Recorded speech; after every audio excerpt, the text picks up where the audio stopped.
Hello guys, welcome back to our channel NEET Sanjeevani and this is Ritik Chhabra here. तो जैसा कि आप सब जानते होंगे हमारी ह्यूमन फिजियोलॉजी यूनिट स्टार्ट हो चुकी है।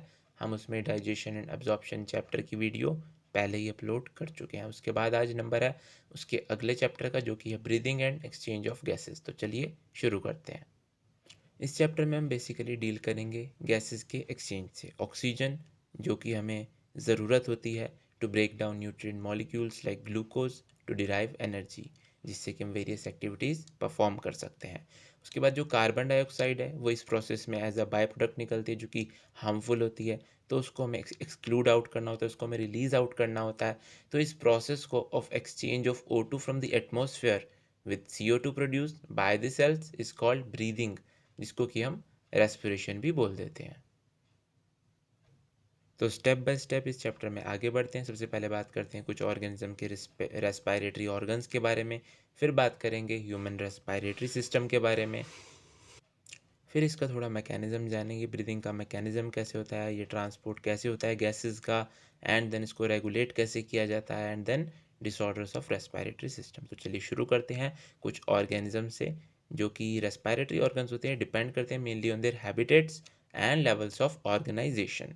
तो जो लोअर इन्वर्टिब्रेट्स होते हैं जैसे कि sponges, coelenterates, flatworms etcetera, they exchange O2 with CO2 by simple diffusion over their entire body surface। और जो अर्थवॉर्म्स होते हैं they use their moist cuticle, and जो इंसेक्ट्स होते हैं they have a network of tubes जिसको हम बोलते हैं ट्रैकियल ट्यूब्स।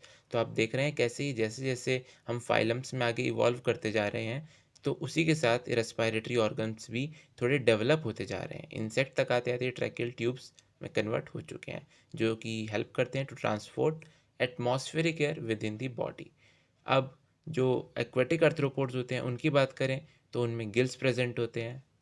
उसके बाद अब मोलस्क पे आए तो मोलस्क में वस्कुलराइज बैग प्रेजेंट होते हैं जिनको कि लंग्स बोला जाता है, और इनकी टेरेस्ट्रियल फॉर्म्स जो होती हैं वो यूज़ करती हैं लंग्स को। बाकी एक्वेटिक फॉर्म में तो इनमें भी गिल्स ही प्रेजेंट होते हैं for the exchange of gases. फिर बात करें वर्टिब्रेट्स की तो इनमें जो फिशेज होती हैं दे यूज़ गिल्स, और रेप्टाइल्स, बर्ड्स और मैमल्स जो होते हैं दे इंस्पायर थ्रू लंग्स। अब बात करें एम्फीबियंस की पर्टिकुलरली, तो एम्फीबियंस में जो फ्रॉग्स वगैरह होते हैं ये सब they can respire through their moist skin also, यानी कि एम्फीबियन है तो वाटर में भी रहेंगे लैंड पर भी रहेंगे, तो यानी गिल्स, लंग्स, मॉइस्ट स्किन, ये तीनों से रेस्पायर कर सकते हैं। एंड अब बात करें मैमल्स की तो ये भी लंग्स से करेंगे, and they have a well developed respiratory system जिसके बारे में आगे हम बात करते हैं। तो सबसे पहले देखते हैं कि ह्यूमन रेस्पिरेटरी सिस्टम का स्ट्रक्चर है कैसा। तो सबसे पहले बाहर एक pair of external nostrils is present and which leads to a nasal chamber through the nasal passage से होकर ये नेसल चैम्बर में जाएगा। एंड देन उसके बाद नेसल चैम्बर जो होगा वो फेरिंग्स में ओपन करेगा जो कि पोर्शन होता है common for food and air. और जो फेरिंग्स होगा फिर ये ओपन करेगा through the larynx region into the trachea. तो जो लैरिंग्स होता है इसके बारे में आप लोग जानते होंगे, it is a cartilaginous box जो कि साउंड प्रोडक्शन में हेल्प करता है, इसलिए इसको साउंड बॉक्स भी बोला जाता है। तो जब हम स्वेलो करते हैं फूड को, during swallowing glottis can be covered by thin elastic cartilaginous flap which is called epiglottis, so that to prevent the entry of food into the larynx, ताकि फूड पार्टिकल्स लैरिंग्स में एंटर ना कर पाए, ताकि breathing में दिक्कत ना हो। तो जो ग्लोटिस होता है इसको एपीग्लोटिस कवर कर लेता है, और ये एक इलास्टिक होता है कार्टिलेजिनस फ्लैप, ये आप लोग ध्यान रखिए, ताकि फूड पाइप और विंड पाइप अलग अलग रहें। जब हम फूड इनटेक करते हैं तो विंड पाइप पर एपीग्लोटिस आ जाता है और वो उधर से कवर हो जाती है, एंड जब हम विंड पाइप यूज़ कर रहे होते हैं तो उस टाइम तो कोई दिक्कत ही नहीं। मेन फूड पार्टिकल है कि फूड पार्टिकल विंड पाइप में नहीं जाना चाहिए। अब ट्रैकिया की बात करें तो trachea is a straight tube जो कि एक्सटेंड करती है up to the mid thoracic cavity. जो थोरेसिक कैविटी है, जो थोरेसिक वर्टिब्रा है, उस एरिया की जो कैविटी है उसको थोरेसिक कैविटी बोला जाता है। तो जो ट्रैकिया है ये मिड थोरेसिक कैविटी में जाकर अप टू लगभग फिफ्थ थोरेसिक वर्टिब्रा के आसपास it divides into right and left primary bronchi. और जो ब्रोंकाई होते हैं फिर ये undergo repeated division to form the secondary and tertiary bronchi and bronchioles and ends up in very thin terminal bronchioles. अब ये जो ट्रैकिया, प्राइमरी, सेकेंडरी और टर्जरी ब्रोंकाई हैं और इनिशियल ब्रोंक्यूल्स हैं, they all are supported by incomplete cartilaginous rings, अभी आप diagram में देख पाएंगे। And each terminal bronchiole gives rise to number of very thin irregular walled vascularised bag like structure called alveoli, जो कि एक्सचेंज पार्ट में help करते हैं। जो गैसेस का एक्सचेंज होता है वो इन एल्वियोलाइज के थ्रू ही होता है। तो एल्वियोलाई से पहले तक सिर्फ कंडक्टिंग पार्ट होता है, एंड देन एल्वियोलाई पे आता है एक्सचेंज पार्ट, जहाँ पर गैसेस एक्सचेंज होती हैं, ऑक्सीजन का इनटेक एंड कार्बन डाइऑक्साइड बाहर जाएगी। तो जो ब्रांचिंग नेटवर्क है ब्रोंकाई, ब्रोंक्यूल्स और एल्वियोलाई का, ये कंप्राइज करते हैं मिलकर सब लंग्स। आप सब लोग जानते हैं we have two lungs which are covered by a double layered pleura. Double layered एक मेम्ब्रेन से कवर होते हैं जिसको कि प्लूरा बोलते हैं, और इन दोनों मेम्ब्रेन्स के बीच में जो कैविटी होती है वहाँ पर प्लूरल फ्लूइड फिल हुआ होता है, जो कि रिड्यूस करता है फ्रिक्शन को on the lung surface from the inside. और जो आउटर प्लूर मेम्ब्रेन होगी वो होगी in the close contact with the thoracic cavity और थोरेसिक चैम्बर। और जो इनर प्लूरल मेम्ब्रेन है वो आप सब लोग जानते हैं लंग के सरफेस में कांटेक्ट करेगी क्योंकि वो अंदर है, और आउटर प्लूरल मेम्ब्रेन बाहर की साइड है, तो वो थोरेसिक कैविटी को लाइन करेगी। तो जो पार्ट हमारा एक्सटर्नल नॉस्ट्रिल से स्टार्ट हुआ है up to the terminal bronchioles, it constitute the conducting part. और जो alveoli and their ducts they form the respiratory और exchange part of respiratory system. जो कंडक्टिंग पार्ट है ये क्या करता है, ये ट्रांसपोर्ट करेगा एटमॉस्फेरिक एयर को to the alveoli, clears it from foreign particles, humidifies it and also bring the air to body temperature। ये सारा बेसिक काम करेगा। और exchange part is the site of actual diffusion of oxygen and carbon dioxide between blood and atmospheric air. जो lungs हैं ये thoracic chamber में situated है, which is anatomically an air tight chamber है ये। And the thoracic chamber is formed dorsally by the vertebral column, ventrally in front by the sternum, and laterally by the ribs, which is surrounded by ribs you can say, and the lower side by the dome shaped diaphragm। Diaphragm present होता है नीचे, जो कि contract और relax करता है, ये भी लंग्स के एक्सपैंड होने में हेल्प करता है। अभी आप आगे पढ़ेंगे जब पूरा इसका मैकेनिज्म आप पढ़ेंगे। तो जो एनाटॉमिकल सेटअप है ऑफ लंग्स का in thorax is such that any change in the volume of thoracic cavity it will be reflected in the lung और पल्मोनरी कैविटी। अगर कोई भी चेंज होगा वॉल्यूम में तो वो हमें लंग कैविटी में शो हो जाएगा ईजिली। तो ये बेसिक बातें थी। अब हम बात करते हैं इसके डायग्राम के बारे में। फिगर में आप क्लियरली देख पा रहे होंगे, लैरिंग्स, एपिग्लोटिस, ट्रैकिया, ये फिफ्थ थोरेसिक वर्टिब्रा के पास डिवाइड कर गई लेफ्ट एंड राइट में।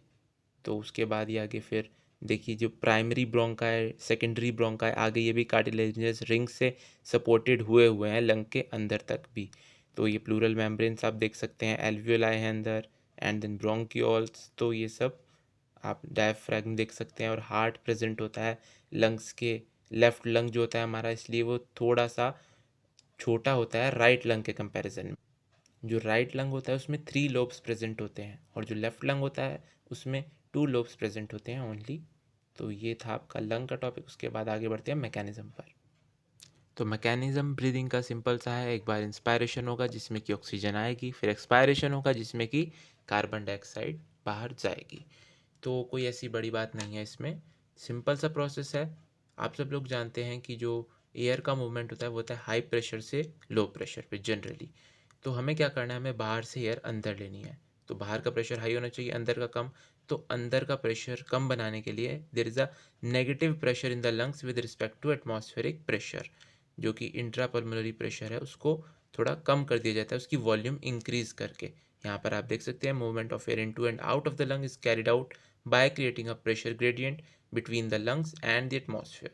इंस्पिरेशन क्या ना करे, pressure with in the lungs यानी कि intra pulmonary pressure is less than the atmospheric pressure. और ऐसे ही एक्सपायरेशन करने के लिए इंट्रा पल्मोनरी प्रेशर हाई होना चाहिए एटमॉस्फेरिक प्रेशर से, तो तब एक्सपायरेशन का प्रोसेस होगा। अब कुछ मसल्स वगैरह के बारे में बात कर लेते हैं। तो डायफ्रैगम होता है, और जो स्पेशलाइज सेट ऑफ मसल्स होते हैं जो कि एक्सटर्नल और इंटरनल इंटरकोस्टल मसल्स होती हैं, ये रिब्स के बीच में प्रेजेंट होती हैं। जो ऑल्टरनेट सारे रिब्स हैं उनके बीच में प्रेजेंट है, which help in generation of such gradients, जो कि इस सब में हेल्प करेंगी। तो इंस्पायरेशन इनिशिएट करने के लिए सबसे पहले डायफ्रैगम कॉन्ट्रैक्ट होता है जिससे कि थोरेसिक चैम्बर का वॉल्यूम इंक्रीज होगा, but in the antero posterior axis, ये एंटीरियो पोस्टीरियर एक्सिस क्या होती है? एंटीरियो पोस्टीरियर एक्सिस होती है जो हेड टू टेल हमारी एक्सिस जा रही है, वर्टिकल एक्सिस, उसको बोलते हैं एंटीरियो पोस्टीरियर एक्सिस। ये आप यहाँ पर डायग्राम में देख सकते हैं। This is antero posterior axis. ये फिश का डायग्राम है यहाँ पर। इसके माउथ से लेके टेल तक देखिए ये एंटीरियो पोस्टीरियर एक्सिस है, और जो इसके बैक से फ्रंट तक आती है उसको बोलते हैं डोर्सो वेंट्रल एक्सिस। तो जो डायाफ्रैगम है, ये बात आप ध्यान रखिएगा, ये एंटीरियो पोस्टीरियर एक्सिस में इंक्रीज करेगा वॉल्यूम ऑफ थोरेसिक चैम्बर को। अब जो एक्सटर्नल इंटरकोस्टल मसल्स होती हैं ये लिफ्ट करती हैं रिब्स को और स्टर्नम को, जो कि इंक्रीज करता है volume of thoracic chamber in the dorso ventral axis. तो एक्सटर्नल इंटरकोस्टल मसल्स करेंगी डोर्सो वेंट्रल एक्सिस में, और डायफ्रैगम करेगा एंटीरियो पोस्टीरियर एक्सिस में। तो जो ओवरऑल इंक्रीज हुआ in the thoracic volume, it causes a increase in pulmonary volume, जो कि पल्मोनरी प्रेशर को डिक्रीज कर देगा to less than the atmospheric pressure, जिससे कि एयर रश हो जाएगी inside the lungs due to pressure gradient. तो इंस्पिरेशन हो गया, उसके बाद रिलैक्सेशन होगा डायफ्रैगम का। जो डायफ्रैगम कॉन्ट्रैक्ट हुआ था, जनरली डायफ्रैगम आप देखेंगे डोम शेप का होता है, लेकिन जब ये कॉन्ट्रैक्ट करता है तो ये फ्लैट हो जाता है। तो आप ये बात ध्यान रखिएगा, ये कॉन्ट्रैक्ट होने पर फ्लैट होता है, जनरली फ्लैट नहीं होता है। It is generally dome shape. जब कॉन्ट्रैक्ट होगा तो फ्लैट हो जाएगा। उसके बाद जब इंस्पिरेशन हो गया तो अब हमें एयर को बाहर पहुंचाना है, तो हमें प्रेशर ग्रेडियंट फिर से क्रिएट करना पड़ेगा। अंदर हाई प्रेशर करने के लिए वॉल्यूम को कम करना पड़ेगा। तो डायफ्रैगम फिर से अपनी पोजीशन पर रिलैक्स होकर डोम शेप में वापस आ जाएगा, और इंटरकोस्टल मसल्स भी रिटर्न कर देंगी डायफ्रैगम को, स्टर्नम को टू देयर नॉर्मल पोजीशन, जिससे कि थोरेसिक वॉल्यूम डिक्रीज हो जाएगी and thereby the pulmonary volume, and this leads to an increase in intrapulmonary pressure to slide above the atmospheric pressure, जिससे कि एयर बाहर की तरफ रश कर जाएगी from the lungs, that is expiration हो जाएगा। तो ये इंस्पायरेशन एक्सपायरेशन के पीछे का मैकेनिज्म था कि कैसे इंस्पायरेशन और एक्सपायरेशन जनरली होता है। तो जनरली हम इंस्पिरेशन और एक्सपायरेशन की स्ट्रेंथ जो है उसको इंक्रीज भी कर सकते हैं with the help of additional muscles in the abdomen, and on an average a healthy human breathes 12 to 16 times per minute, and the volume of air involved in breathing movements it can be estimated by using a spirometer। आप यहाँ पर देख सकते हैं figure में, ये इसकी nose बंद कर दी गई है और इनको मुंह से डीप ब्रेथ लेनी है पहले, उसके बाद फिर फोर्सफुल एक्सपायर करनी है। इससे कि वॉल्यूम मेजर होती है एयर की, कि कितनी उसकी आगे आगे हम कैपेसिटीज़ पढ़ेंगे आप देखिएगा, तो वो सब मेज़र करने के लिए स्पायरोमीटर यूज़ होता है। तो आगे बढ़ते हैं, और आप यहाँ देख सकते हैं इंस्पिरेशन के टाइम जब डायफ्रैगम कॉन्ट्रैक्ट होता है तो ये देखिए डोम शेप से ये लाइक स्ट्रेट लाइक स्ट्रक्चर इसका बन गया है। और उसके बाद इसी के नीचे अगर हम एक्सपायरेशन की बात करें, जब एक्सपायर होता है तो डायफ्रैगम रिलैक्स होकर वापस अपनी आर्च शेप में आ जाता है, यानी कि डोम शेप में आ जाता है। बात करते हैं रेस्पायरेटरी वॉल्यूम्स की। सबसे पहले जो नॉर्मली हम एयर एक्सपायर या इंस्पायर करते हैं नॉर्मल रेस्पायरेशन में, as like in our sleeping pattern और डे टू डे लाइफ, जो कि हम नॉर्मल बैठकर ब्रीदिंग कर रहे हैं, that is tidal volume and it is approximately 500 ml। तो अभी आपने पढ़ा था 12 to 16 ब्रेथ्स पर मिनट एक बंदा लेता है, तो टोटल एयर कितनी लेगा पर मिनट में? लगभग 6000 to 8000, क्योंकि 500 ml है टाइडल वॉल्यूम जो कि नॉर्मली इंस्पायर या एक्सपायर हो रही है। और इंस्पायरेटरी रिजर्व वॉल्यूम क्या होती है? ये होती है एडिशनल वॉल्यूम ऑफ एयर जो कि एक पर्सन इंस्पायर कर सकता है बाय अ फोर्सिबल इंस्पिरेशन। अगर वो फोर्स लगाकर इंस्पायर करे then it can take additional volume of air also, which averages 2500 ml to 3000 ml। इतनी एयर एक्स्ट्रा भी ली जा सकती है। एक्सपायरेटरी रिजर्व वॉल्यूम, अब ये क्या चीज़ है? ये एडिशनल वॉल्यूम ऑफ एयर है जो कि एक्सपायर कर सकते हैं बाय फोर्सिबल एक्सपायरेशन, जो कि होती है approximately 1000 ml to 1100 ml। Now the residual volume, the volume of air remaining in the lungs permanently even after a forcible expiration, ये residual volume अंदर ही रहती है, ये बाहर नहीं आती है, and it approximates to 1100 ml to 1200 ml। अब इन कुछ रेस्पिरेटरी वॉल्यूम्स को जोड़कर कुछ पल्मोनरी कैपेसिटीज़ डिराइव करी जाती हैं, जिनको कि क्लिनिकल डायग्नोसिस में यूज़ किया जाता है। तो अब वो देखते हैं क्या है। इंस्पायरेटरी कैपेसिटी होती है जो कि एयर बंदा इंस्पायर कर सकता है आफ्टर अ नॉर्मल एक्सपायरेशन। तो नॉर्मली एक्सपायर करा अगर बंदे ने, तो वो टाइडल वॉल्यूम तो लेगा ही लेगा, साथ में वो इंस्पायरेटरी रिजर्व वॉल्यूम भी ले लेगा।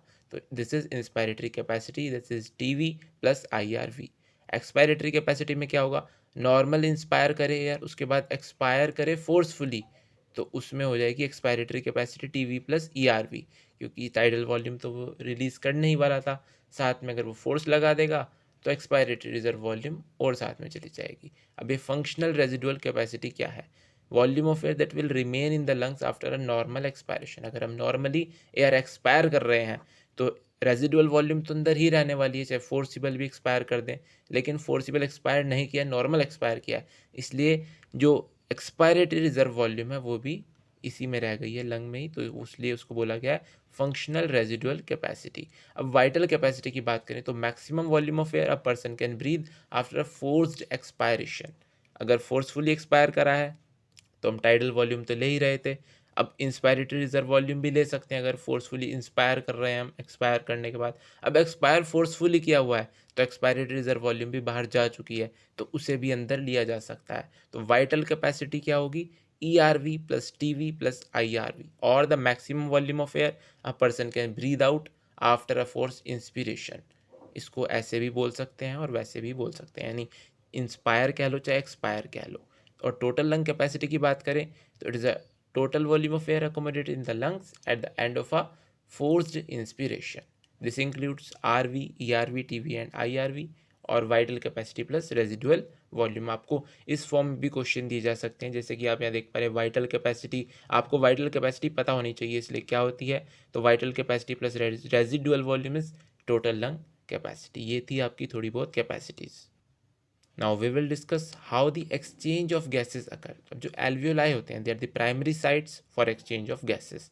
तो जो एक्सचेंज होगा गैसेस का, it occur between blood and tissues, blood से जाएगा, ब्लड से फिर आगे टिश्यूज़ में जाएगा।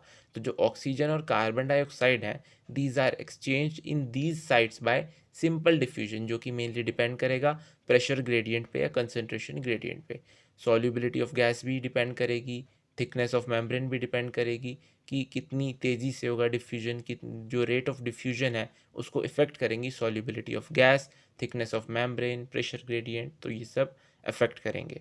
अब जो पार्शियल प्रेशर है ऑफ दीज टू गैसेज, यानी कि ऑक्सीजन एंड कार्बन डाइऑक्साइड और एटमॉस्फेरिक एयर में, and the two sides of diffusion जो कि एल्वियोलाई और ब्लड हैं और टिश्यूज़ हैं ये सब, तो इन पर देखते हैं अभी आगे नीचे टेबल में दिया गया है कि कैसे इनके पार्शियल प्रेशर वेरी कर रहे हैं।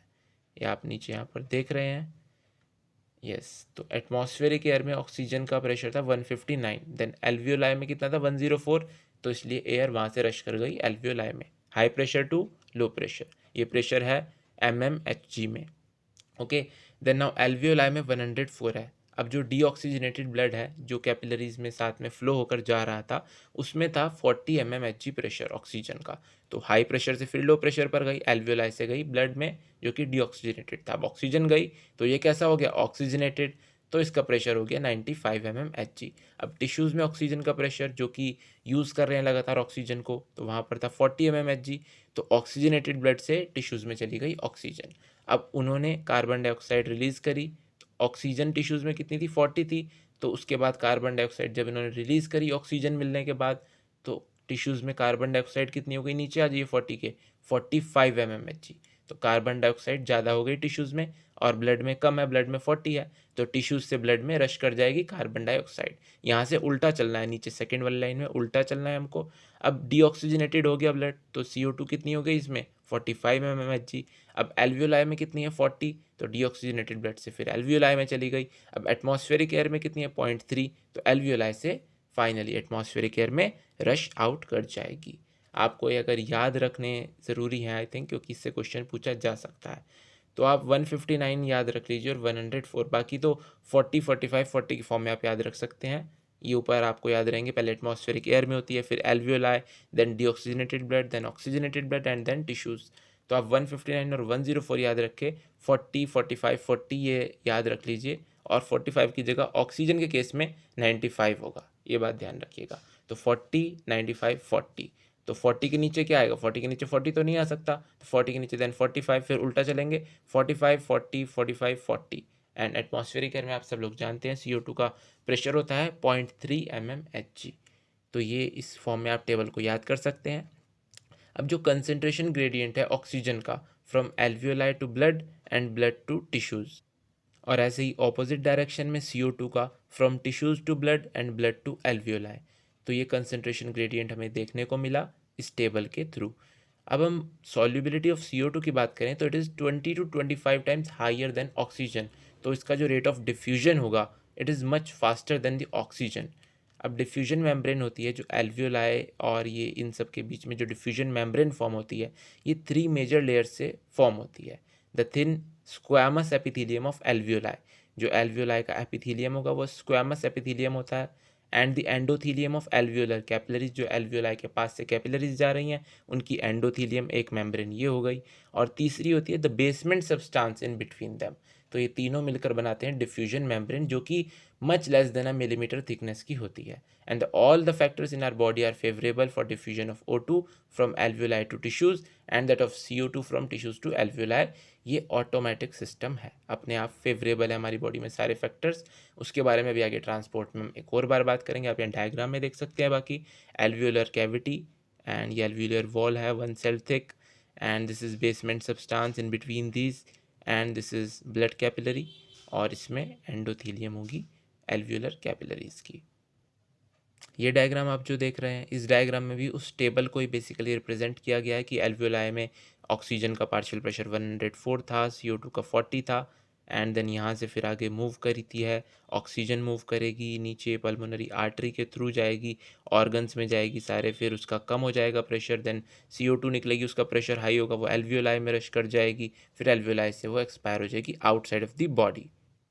तो इस डायग्राम से भी आपको क्वेश्चन पूछे जा सकते हैं, तो इसलिए आपको वो वैल्यूज़ याद रखना काफ़ी ज़रूरी है जो कि ऑक्सीजन और CO2 के पार्शियल प्रेशर्स हैं। तो आप उनको अच्छे से याद कर लीजिएगा। इस डायग्राम में आप पर कहीं से पूछ सकते हैं कि बताइए यहाँ पर प्रेशर कितना है, तो आप उसके लिए आपको जो बताया है टेबल को पढ़ने का तरीका उस तरीके से पढ़िए, आपको इजीली लर्न हो जाएगा। अब ट्रांसपोर्ट ऑफ गैसेस की बात करें तो ब्लड ही होता है मीडियम ट्रांसपोर्ट के लिए, ऑक्सीजन के लिए भी और CO2 के लिए भी। तो 97% जो ऑक्सीजन होती है it is transported by RBCs in the blood in the form of oxy haemoglobin, और जो रिमेनिंग 3% ऑफ ऑक्सीजन होती है it is carried in dissolve state through the plasma. And 20 to 25% of carbon dioxide is transported by RBCs in the form of carbaminohemoglobin, and 70%, the major portion of it, is carried as bicarbonate, and about 7% of CO2 is carried in a dissolved state through the plasma. अब बात करते हैं इनकी अलग अलग यानी oxygen और CO2 की अलग अलग से। तो हीमोग्लोबिन की बात करें it is a red coloured iron containing pigment present in the red blood cells और RBC, जो कि ऑक्सीजन से बाइंड करेगा in a reversible manner to form oxy haemoglobin. Reversible manner का क्या मतलब, इससे बाइंड करेगा तो फिर टूटेगा भी, ये नहीं कि जुड़ गया तो जुड़ ही गया, in a reversible manner to form oxy haemoglobin. जब CO2 की कंसेंट्रेशन हाई होगी तब फिर ऑक्सी हीमोग्लोबिन का डिसोसिएशन भी हो जाएगा, तो इसलिए binds in a reversible manner, and each hemoglobin molecule can carry a maximum of 4 molecules of oxygen, and binding of oxygen with hemoglobin is primarily related to partial pressure of oxygen पर depend करेगा binding of oxygen with haemoglobin. अगर partial pressure oxygen का ज़्यादा होगा CO2 के comparison में तभी haemoglobin से बाइंड कर पाएगा ऑक्सीजन, वरना CO2 बाइंड कर जाएगा, क्योंकि CO2 को आपने देखा है इसकी सॉल्युबिलिटी ज़्यादा होती है ऑक्सीजन से 20 to 25 टाइम्स फास्टर होती है। तो ऑक्सीजन का पार्शियल प्रेशर ज़्यादा होगा तभी वो बाइंड कर पाएगा हीमोग्लोबिन से। अब जो पार्शियल प्रेशर ऑफ CO2 है, हाइड्रोजन आयन है, हाइड्रोजन आयन की कंसनट्रेशन और टेम्परेचर है, these are also other factors which can interfere with this binding. अभी इनके बारे में भी बात करते हैं कि कैसे इफेक्ट करेंगे। तो एक सिग्मोइड कर्व हमको ऑब्टेन होगा जब हम परसेंटेज सेचुरेशन हीमोग्लोबिन का विद ऑक्सीजन प्लॉट करेंगे अगेंस्ट द PO2 और पार्शियल प्रेशर ऑफ ऑक्सीजन, जो कि आपको इस डायग्राम में देखने को मिल जाएगा। ये देखिए percentage saturation of haemoglobin with oxygen. तो जो ऑक्सीमीटर आजकल आप लोग देख रहे हैं वो क्या मेजर करता है generally, it measures the percentage of saturation of haemoglobin with oxygen, कि कितनी परसेंट हीमोग्लोबिन के साथ ऑक्सीजन सैचुरेशन हुआ है। तो इसकी जनरल रेंज 99 तक होती है, 93 to 99। अगर 90 से कम हो तो जनरली आप कहेंगे कि ऑक्सीजन लेवल बॉडी का कम है, तो कोई दिक्कत हो सकती है। तो बात करते हैं ऑक्सीजन डिसोसिएशन कर्व की। एल्वियोलाई में जहाँ पर कि PO2 यानी partial pressure of oxygen high होता है, partial pressure of carbon dioxide low होता है, H पॉजिटिव की कंसनट्रेशन भी लो होती है और टेम्परेचर भी लो होता है, यानी CO2 H पॉजिटिव कंसनट्रेशन और टेम्परेचर ये तीनों CO2 के लिए फेवरेबल फैक्टर्स होते हैं, ऑक्सीजन के लिए नहीं। तो जब ये तीनों लो होंगे then the factors are all favourable for the formation of oxy haemoglobin. और टिश्यूज़ की बात करें तो वहाँ पर लो PO2 मिलेगा और high PCO2, high H positive concentration and higher temperature exist, so condition are favourable for dissociation of oxygen from the oxy haemoglobin, और वहाँ पर बन जाएगा देन कार्बामिनो हीमोग्लोबिन। इन फैक्टर्स की हेल्प से आप एक और फैक्टर भी यहाँ पर जोड़ सकते हैं, जैसे कि यहाँ पर लो PO2, हाई PCO2 और हाई H पॉजिटिव है। अब H पॉजिटिव हाई है तो pH क्या होगा? pH ऑफ कोर्स pH लो होगा, तो एसिडिक कंडीशंस होंगी। हाई H पॉजिटिव, लो pH, आप लोग जानते हैं, आपने पढ़ा होगा। तो हाई H पॉजिटिव होगा और लो pH होगा, यानी कि एसिडिक होगी कंडीशन, तो हाई टेम्परेचर होगा और साथ में, तो ये सब कंडीशंस है favourable for dissociation of oxygen from oxy haemoglobin. ऐसे ही for favourable for formation of oxy haemoglobin में आप कह सकते हैं हाई pH होगा, यानी pH न्यूट्रल या कुछ और होगा, एसिडिक नहीं होगा, मतलब लेसर H पॉजिटिव का मतलब कि pH ज़्यादा होगा। ओके, और ये बात आप ध्यान रखिएगा, every 100 ml of oxygenated blood can deliver around 5 ml of oxygen to the tissues under normal physiological condition. ये नॉर्मल फिजियोलॉजिकल कंडीशन की बात कही गई है ऑन एन एवरेज, वरना 20-15 ml तक oxygen 100 ml of oxygenated blood carry कर लेता है। अगर आप कोई स्ट्रेनस एक्सरसाइज कर रहे हैं या मसल्स पर कोई ज़रूरत है ज़्यादा ऑक्सीजन की, तो 15-20 ml blood 100 ml blood 15-20 ml oxygen easily carry कर लेता है टू द टिश्यूज़। अब दूसरी जगह बात करें ट्रांसपोर्ट ऑफ कार्बन डाइऑक्साइड की, तो CO2 कैरी होता है by haemoglobin as carbamino haemoglobin, जो कि 20-25% जाता है। And this binding is related to partial pressure of CO2 and PO2 is also a major factor which could effect this binding. जैसा कि ऑक्सीजन के केस में CO2 इफेक्ट कर रहा था, ऐसे ही CO2 के केस में ऑक्सीजन भी इफेक्ट करेगा। जब प्रेशर हाई होगा CO2 का, PO2 का लो होगा, जैसे कि टिश्यूज़ में होता है, तो बाइंडिंग ऑफ कार्बन डाइऑक्साइड अकर होगी, whereas the PCO2 is low and PCO2 is high as in the alveoli, तो डिसोसिएशन हो जाएगा कार्बामिनो हीमोग्लोबिन का। ओके, इस तरह से जो CO2 है वो एल्वियोलाई में डिलीवर हो जाएगी। RBCs जो हैं there contain a very high amount of enzyme carbonic anhydrase and minute quantities of same is present in the plasma, too plasma में भी प्रेजेंट होती हैं। और ये एंजाइम क्या करता है, ये जनरली करता है, it catalyse the following reaction जो आप नीचे देख रहे हैं, CO2 plus H2 gives H2CO3, ये बायकार्बोनेट का फॉर्मेशन हुआ एंड देन इसका डिसोसिएशन हुआ। इस रिएक्शन को कैटेलाइज करता है ये एंजाइम कार्बोनिक एनहाइड्रेज, और ये इसका रेट काफ़ी हद तक इंक्रीज कर देता है बाय अबाउट 10 मिलियन टाइम्स। आपने बायोमोलिक्यूल्स में ये पढ़ा था, आपको ध्यान होगा। Without this enzyme the rate of this reaction is 200 molecules form per hour, and then उसके बाद 6 lakh molecules form per second जब इस एंजाइम को हमने यूज़ किया। तो at the tissue site where partial pressure of CO2 is high, तो catabolism की वजह से तो CO2 डिफ्यूज कर जाएगी into blood and forms HCO3 negative and H positive.